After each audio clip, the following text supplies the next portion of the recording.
What if you were the last in your line in your family? Would you need to know why? Edith Finch is a game where you explore the mysterious history of the Finch family.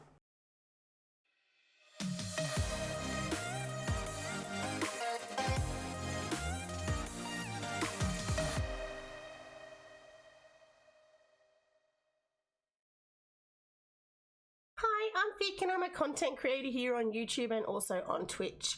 I tend to focus on a lot of indie and story-based games and I love writing, so you'll find a lot of game reviews here. But I'm still only new, so I'm still trying to find my feet. Sometimes there'll be a few playthroughs and other fun stuff. If there is something you would like to see or a game you would like reviewed, please let me know.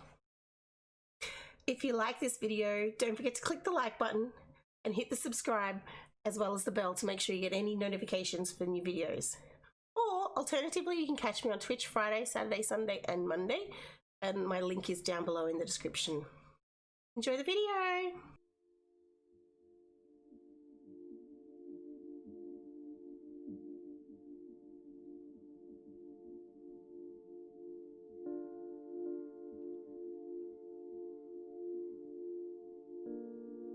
What Remains of Edith Finch is a walking simulator where you explore an old home that the protagonist Edith Finch originally lived in with her family. She returns as the last member of her line and wants to find out all about the family history to share with her unborn child. As you walk through the game, the words are brought up on the screen as Edith starts to monologue. I loved this little touch. And while some people may think it was a bit much with speaking and the words, to me they seemed soft and it didn't take away from Edith's story. The use of the notebook was a lovely effect, and watching Edith draw each of the family members after each story was a lovely touch. The game, even with its dark themes, is a really beautiful game visually. I loved seeing the family tree in the notebook, and it helped keep track of each of the family members, as there are quite a few of them throughout the story. I did like that the notebook was used in the pause screen not only as a visual, but as a menu to access different stories, which was needed when you are trying to get 100% and needed to replay the story twice to get an achievement. This meant that you didn't have to play the whole game again just to get an achievement. You can see that a lot of thought was put into the house and its design. The house looks like a house that carries a huge mystery. Its awkward shape and towering feel demonstrates the complexity of the stories encased in its walls. It gives off the feeling of dipping into someone else's history and secrets. While interacting with everything is not needed, the game rewards you for exploring by giving the player small snippets about the different people within the family. From the cans of tuna on the kitchen bench for Lewis's story in the cannery, and the fireplace linking towards Odin's story as he travelled across the ocean to bring the house here.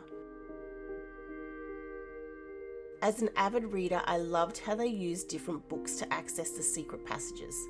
It was exciting to see how the book would be used to travel to the next room.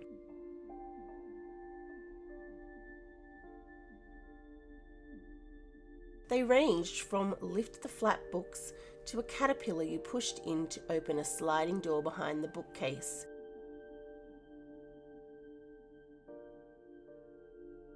This was also distinctive to each character and their room. Each story begins with a note or something that links to the character. Examples include Sam using photos, Milton having a flip book that he drew, Lewis's note was from his psychiatrist, and Barbara is in a comic book about Monster of the Night movies. Each of these openings to the story to come were particular to each character's personality, as well as the opening for the story being completely singular to the character. The stories were all different to each other. With yet another interactive story from Annapurna Interactive, it felt as though I was much more a part of the game than in Florence.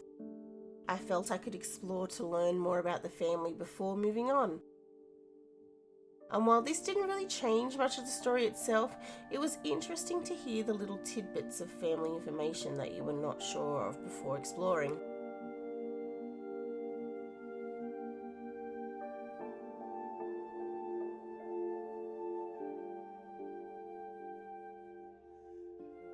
You play as Edith Jr.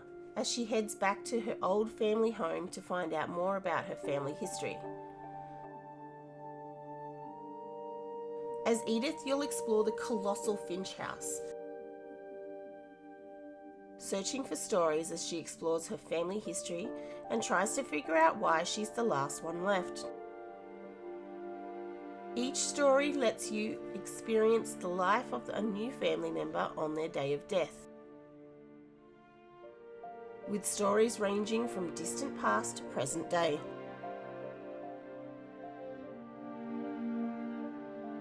There are so many details in this house, so many things lying around everywhere. While not everything is able to be interacted with, everything in the environment seems to have a purpose. From a death notice on the fridge to salmon on the kitchen table from one of the relatives working at the fish factory. There isn't much sound but the voiceover of Edith, which really emphasises the importance of story. Occasionally you would hear a voice from another character as you interact with different family members' stories, but as a whole, it is just Edith speaking.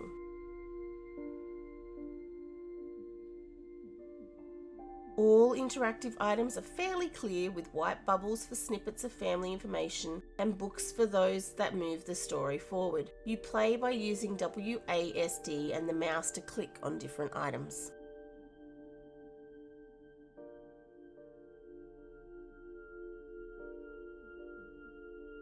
While each character meets a similar fate, the game keeps you enthralled to see what happens as each person meets their grim fate. Each story is different to the others, and it is changed to suit the character itself. Barbara was an actor, so he was in a comic of a late monster movie. Calvin wanted to be an astronaut, and so he was in a swing trying to loop around the tree.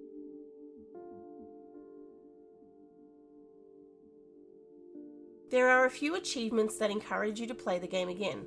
However, you can do this per person as you click on the name in the family tree, so it makes it easier to get certain achievements such as play Calvin's story twice without having to play the whole game again.